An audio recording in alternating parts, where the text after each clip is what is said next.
suñu mbokk téléspectateurs yi ñoo ngi leen di ziar di leen dalalaat seen émission face à l'objectif face à l'objectif dalal tey benn ndaanaan ci artistes sénégalais yi Ibakou di def musique électro ay musique yoo xamante ne tey un peu partout dans le monde xam nañ ko waaye fii dafa nekk ay musique yoo xamante ne ba tey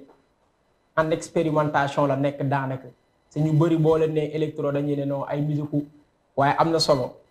ñu jaar ci loolu wax ci ay actualité bu mujj mooy mu génnee benn albumam boobu noonu dinañ ci xuus ñu waxtaan li ci biir ku nekk mën a comprendre Ibakou ñu ngi lay dalal noo def. ça va alhamdulilah sant yàlla jaajëf si invitation bi. jarama jaajëf. ñu dalal ko fii nii ci Kenu laboratoire des imaginaires Kenu nekk makkaan culturel boo xamante ne on parle imaginaire on parle culture ñu fiy def musique ñu fiy def théâtre di fi def ay expression artistique yu bëree bëri loolu itam xëy na dañ ci xuusaat Ibakou sa actualité bu mujj mooy sa album bi nga mujjee génne. album bi nga duppee ko. Joola Jazz. Joola Jazz moo ko waxal boppam xam naa dina jaaxal yu bëri ani Joola ak Jazz dinañ ci gën a xuus Ibakou nekk artiste boo xamante ne day créer nee na moom ay univers sonore lay créer wala ay monde sonore loolu boo ko déggee nga xam ni ki kooku c'est un chercheur c'est quelqu'un koo xamante ne day gëstu lu jëm ci musique Ibakou est-ce que mën nga ñëwaat tuuti ci sa parcours. Wow, mon parcours, ça a commencé au début des années 90. Thiès l'a commencé musique, commencé jungle clavier. En même temps, c'était le début du hip-hop au Sénégal. Donc, commencé du déglu à PBS, Daraji, Nexi hip-hop. Mais bon, ça a toujours été parallèle. Musique, jungle instrument.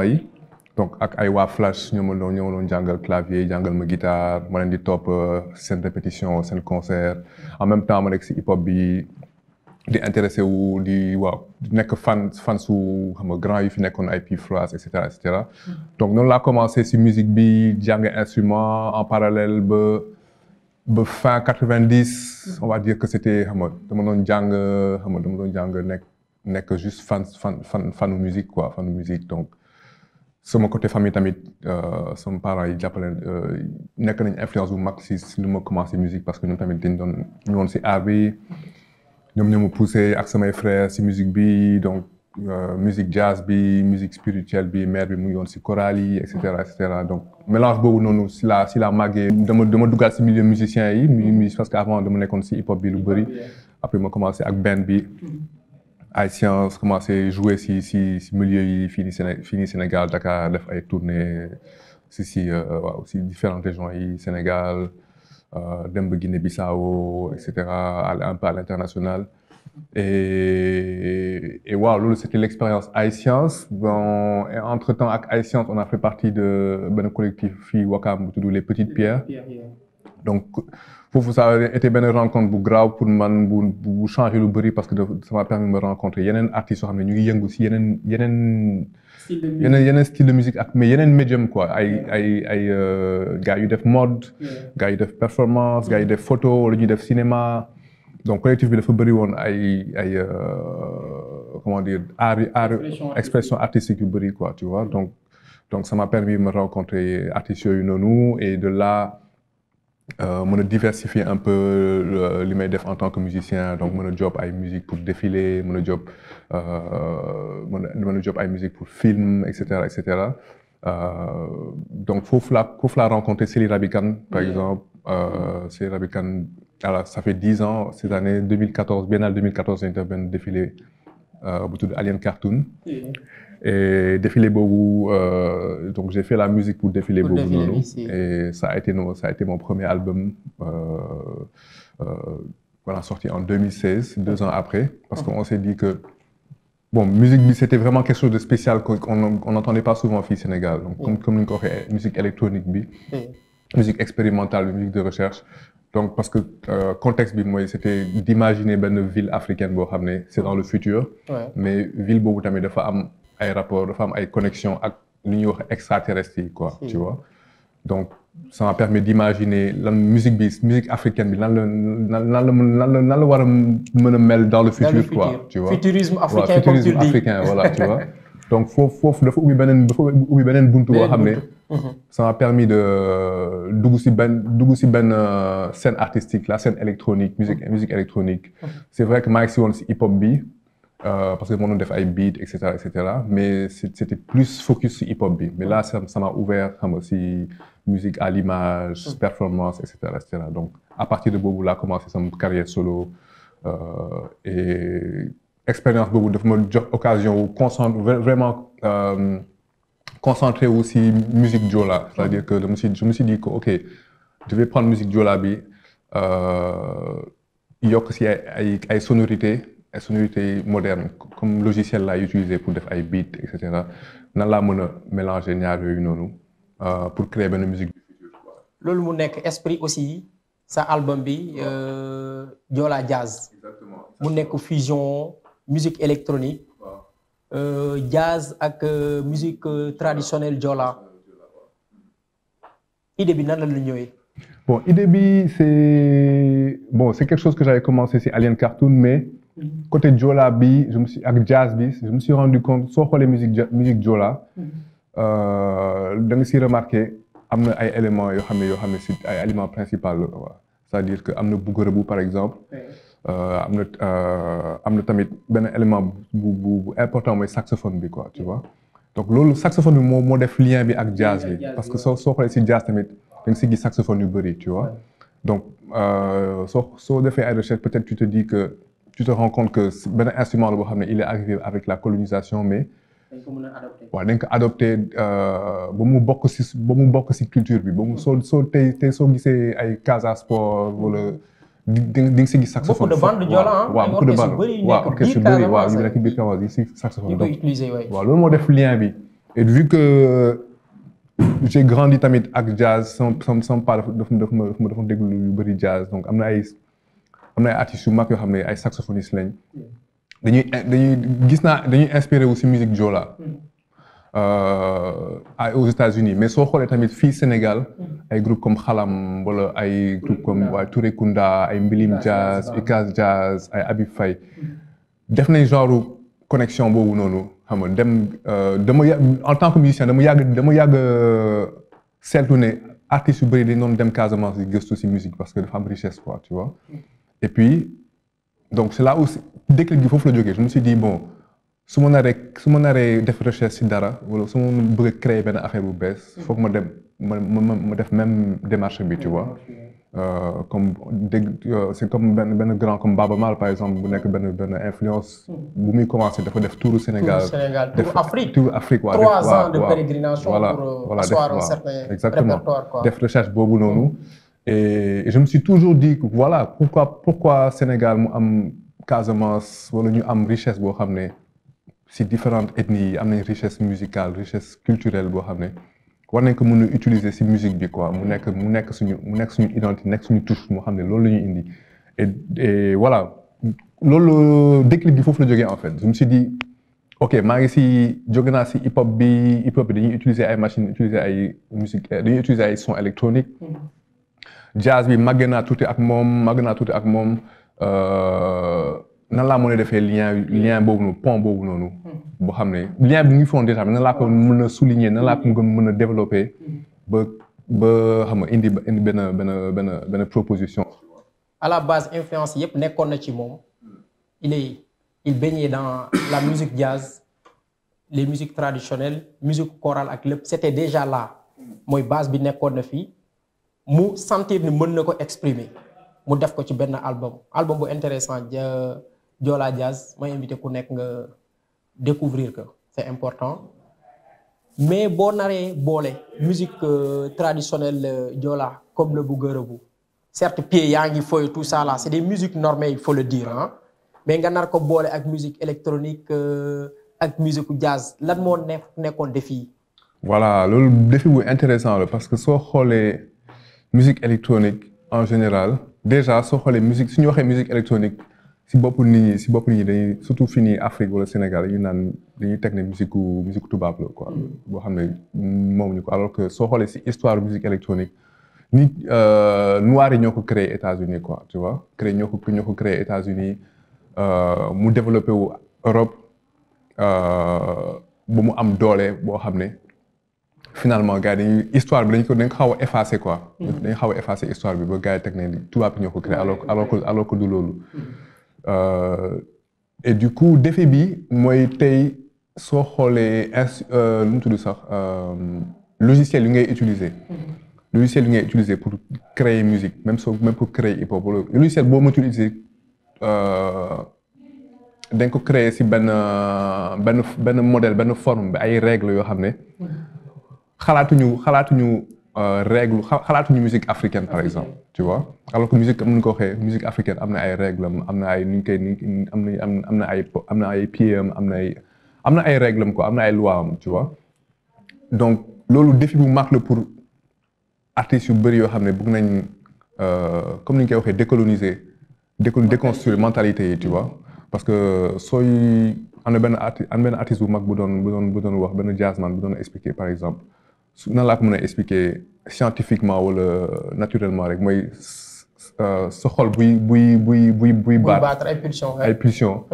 du nekk benn pulsion boo xam ne c'est comme par exemple par BPM battement par minute du nekk benn 140 ba faw day changer musique tamit noonu la mel sooy jouer guitare doo machine quoi da ngay loolu sooy tëgg mënoo tëgg benn affaire boo xam ne même chose lay doon début ba fin quoi tu vois te musique africaine loolu mooy dooleem tu vois musique sax si boppam loolu mooy dooleem léegi nag soo si boolee machine nan ngay humaniser machine boobu noonu tu vois donc défi bi loolu la woon pour man quoi c'est-à-dire que suñu musique yi c'est vraiment des musiques yoo xam ne dañuy dund quoi comme xol buy qui sont très vivantes c'est pas deux temps mais c'est des musiques ternaires quoi waaw c'est ternaire waaw day jékki-jékki accéléré wala mu ralentir et cetera et aussi beneen défi bi mooy lu tax ñuy def musique boobu noonu en fait en Casamance culture Joola bi musique dafa am rôle am lan lay signifier rythme yi dañuy am dañuy wax rythme yi dañuy am lu ñuy wax dañ koy utiliser pour communiquer ay messages spécifiques si ay contextes spécifiques donc loolu tamit moo nekkoon défi bi mooy ne pas se laisser emporter par le côté juste nu mu tuddee divertissement am na si mais am na tamit am na lu nekk si suuf loo xam ne moo koy indi doole bi moo koy ëmb quoi tu vois donc message yooyu noonu ça a été toujours quelque chose boo xam ne si processus su album bi c'est quelque chose boo xam ne je me suis vraiment concentré sur ça instruments yi sonorité yi am na ay sons yoo xam ne dans leen samplé waat comme benn son bu tudd Bile benn son wu Jean Bosco mu ngi wax si initiation mu ngi wax tamit si le roi de Oussouye loolu yëpp c'est des sons yoo xam ne si univers u Joola la bokk et def message bi lan lay wax si ginnaaw donc loolu yëpp donc j'essaie de prendre ça en compte et de raconter une histoire que je projette dans le futur par exemple tu vois que je projette dans le futur maanaam imaginer benn instant où les humains ne peuvent plus communiquer mënatuñu communiquer alors que soo xoolee ci culture Joola par exemple am na bombolong par exemple bombolong c'est un instrument de musique mais ça permet et de message c'est on dit l'ancêtre du téléphone quoi par exemple on peut transmettre des messages à partir de donc loolu benn utilité la mais benn instrument loo xam ne am na utilité bu bëri tu vois mais technologie la aussi c'est une technologie la c'est des téléphones voilà tu vois c'est des téléphones dans le milieu Joola voilà tu vois donc dans le milieu Joola traditionnel et c'est là où on parle d'intelligence ancestrale comme on parle d'intelligence artificielle intelligence artificielle je pense que ça se base aussi beaucoup sur en tout cas technologie en tout cas ñun waruñu en tant qu'Africain waruñu xool technologie en tant que quelque chose boo xam ne ça vient d'ailleurs parce que fii am nañ suñu technologie ba léegi ñu ngi koy utiliser ndox mu ngi nii gars yi dañuy seet si ndox dañuy gis si ndox wala suuf wala yooyu yëpp ay technologie yoo xam ne ñu ngi koy am fii te base la si technologie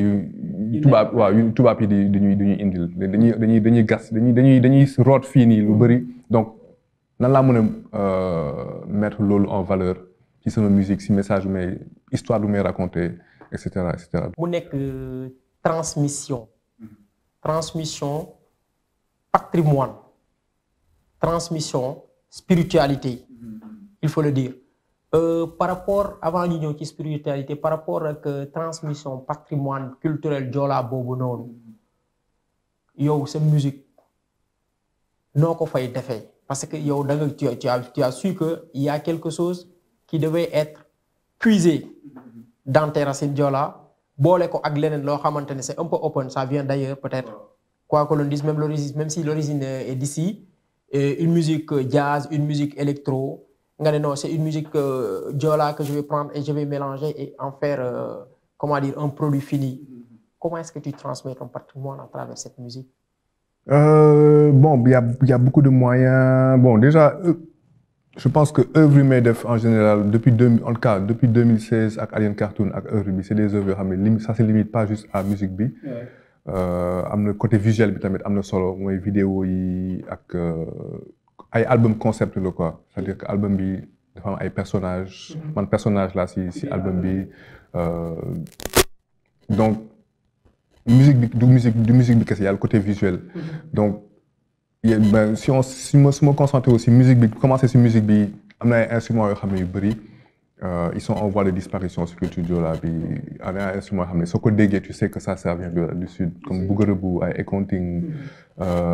saxophone comme je disais mélodie yi muy jouer c'est des airs Joola c'est des airs Joola avec un instrument moderne exactement mais rythmique bi tamit comme tu as dit xam nga c'est pas des rythmiques yoo xam ne tu as l'habitude d'entendre ça si musique électro donc man loolu c'est quelque chose qui m'a dafa ubbi benn buntu sama xel c'est-à-dire que musique électro instant yi nii benn musique la boo xam ne c'est très reconnu partout dans le monde mais des na loo xam ne war na si africains yi wala sénégalais yi mën nañ ko apporter tu vois man loolu laa gis bu ma commencé Alien Cartoon parce que joué naa si ay festival yu mag mais li ma joué ak li ma indi gisuma keneen ku ko indi tu vois day am originalité day am originalité et du man sama culture la quoi tu vois donc pour man loolu mooy le plus important mais c'est-à-dire que loolu côté musical bi la mais il y a aussi le côté comme on dit il y a le côté visuel donc que ce soit au niveau de ce qu'on apporte en termes au niveau de la mode par exemple c'est quelque chose boo xam ne am nañ suñu ay codes vestimentaires au niveau de la conceptualisation la spiritualité les mythologies le lien à l'environnement par exemple tu vois c'est quelque chose de très important aussi en culture Joola tu vois comme je disais musique yi dañu am seen contexte am na ay yenn tëgg yi dañ koy tëgg comme par exemple waaw pour dëj bii pour dem initiation la bii pour dem ci initiation bii c'est pour les récoltes bi et cetera bii c'est pour des festivités waaw tu vois et tout cet imaginaire là tout cet univers là je pense que c'est quelque chose qu'on doit vraiment en tout cas pour man loolu mooy suñu apport instant yii nii loolu la ñu war a indi instant yii nii. Ibakou a fait un saut dans le futur. du premier album bi avant de revenir dans le présent. lan moo waraloon loolu. Bon, je pense que instant yii on est déjà dans le futur. Ouais, le présent même le présent et le futur parce que sinon ay 2024 il y a quelques années soo doon xalaat ay 2024 da nga naan waaw. xam yenn film yi sax dañ leen naan 2024. waaw mais instant yii ñu ngi 2024 te am na yu bëri yoo xam ne ñu ngi koy dund. C'est très futuriste quoi tu vois on est dans le futurisme on est dans la dystopie maanaam dystopie mooy xam ne on est vraiment dans l'extrême de la violence l'extrême de beaucoup de choses tu vois te loolu tamit laay jéem a chaque fois développer si album yi may def mooy ce côté extrême là on est vraiment dans une période très extrême très violente dans nos idées, dans nos politiques, dans nos vies, etc., etc., etc. Donc loolu la quoi donc on est pour man instant ñu ngi ci futur bi quoi ñu ngi ci futur bi ñu ngi dund futur bi. nga jëmmal ko ci album bi quoi album bi nekk albumu 10 titres. Pendant ce temps ñu bëri ñu ngi naan non léegi ça les choses ça va vite tout ça là on n'a pas besoin de faire autant de titres donte version vinyle bi 8 titres la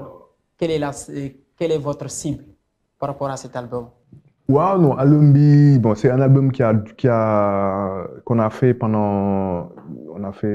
quoi, 7-8 ans. Donc, mënuma ñëw après 8 ans proposer ben 4-5 titres, c'est du am sens quoi, ci man quoi, parce que waaw, liggéey bi dafa diis, recherche voilà. Et ça me permet aussi, j'espère que dina am longévité sur le temps aussi, tu vois. Dina am longévité sur le temps. Album bi c'est pas quelque chose boo xam ne dañ koy def pour juste nga déglu ko pour un moment, un mois, etc. Mais c'est plus le travail de toute une vie. Comme on a dit, c'est quelque chose qu'on veut léguer aussi. Loolu lan mooy suñu part lan lañ fiy bàyyi lan lañ fiy def loo xam ne nañ ko mën jëriñoo plus tard quoi. Man noonu laay gisee album yi quoi noonu laay gisee album yi donc ay propositions là aussi quoi tu vois donc. Waaw noonu laa ko gisee c'est comme des projets durables qui vont rester éternellement. Sur le long terme quoi. Waaw inchallah loolu la ñuy ñaan. mu nekk lu intéressant album bi accompagné de manifeste ak aussi d'un court-métrage. Pourquoi avoir voulu on sait déjà que Ibakou est un artiste qui expérimente beaucoup de choses. Il est dans la mode, il est dans la performance, il est mais pourquoi vouloir apporter en plus de l'album d'autres expressions artistiques ou bien d'autres médiums pour... Oui, non, c'est... Moi, je pense que c'est juste pour pouvoir... comme tu as dit, on a dit au début, tu vois, j'essaie de créer des mondes sonores, des mondes tout court. Donc, ce monde visuel de femmes solo, quoi. Aujourd'hui, on est dans une époque où côté visuel, des vidéos de femmes dorées, attirer le bruit, quoi, tu vois. Comment c'est aussi une bonne manière de réapproprier son histoire quoi. Raconter son histoire ni ñu koy gisee ni ñu koy dundee bëgguma bàyyi keneen mu koy def à ma place voilà tu vois dans le récit quoi. Donc comment on se réapproprie ce récit là et comment on montre les choses comment ñu koy gisee ak ñu ko xalaatee suñu bopp ñu ko imaginer ñu ñu màggee ak moom et cetera ñu koy dundee fii nii. Donc c'est ça pourquoi on essaie de s'impliquer vraiment visuellement en plus du son quoi tu vois en plus du son visuellement dans l'histoire qu'on raconte. bëgguma mu nekk clip kese foog mu am benn histoire boo xam ne c'est très cinématographique aussi quoi tu vois cinéma bi dafa nekk benn outil boo xam ne ça a influencé beaucoup de gens tu vois màgg nañ ak ay films cowboy wala ak ay dessins animés japonais et cetera pourquoi pas africain mën a def loolu tamit mën a influencer suñu société ak yeneen sociétés yi quoi tu vois. De plus en plus artistes yi ñu ngi engagé par rapport à ça. C'est-à-dire créer nos propres récits, nos propres imaginaires et tout ça là, reconstruire notre image, que ça soit par rapport à la vidéo, par rapport à la photo et tout ça là. On veut créer notre propre image et c'est important, c'est un engagement qui à la limite, je dirais, c'est une question de souveraineté même quelque part. Nga nekk ci benn laboratoire kenu fu ñu nekk nii après avoir fréquenté le laboratoire Agitar kenn mu nekk laboratoire de l'oralité comme on le dit des imaginaires et de l'oralité quel est le lien entre Agitar et Kenu? Non, je pense que bon déjà Agitar c'est nos pères spirituels xam nga gis nañ lu fi Jo Wakam def wala LC et cetera dañu inspiré lu bëri tamit ci suñu démarche. Je pense que c'est juste benn continuité de loolu lu ñu doon def ak lu ñuy def léegi tu vois c'est on essaie d'apporter notre touche d'apporter notre pierre à l'édifice tu vois mais il y a aussi ce côté très communautaire par rapport ak ñoom ñu doon def am na lu bëri yoo xam ne ñu def nañ ko mais il y avait pas le comment dire, il y avait pas internet, ils voulaient même pas le. Non, ils n'étaient pas dans ça, à vrai dire. Eux, ils avaient révolutionné. Leur démarche était complètement en marge de la démarche classique de la création. Ibakou ñuy dem daanaka ci cappaandaw émission bi balaa ñuy tëj ñu laaj la album bi nga ko génnee ba léegi nii comment se porte cet album. Album bi instant nii mu ngi raam comme génn na y a une semaine ou 10 jours. instant yii nii mu ngi raam ndànk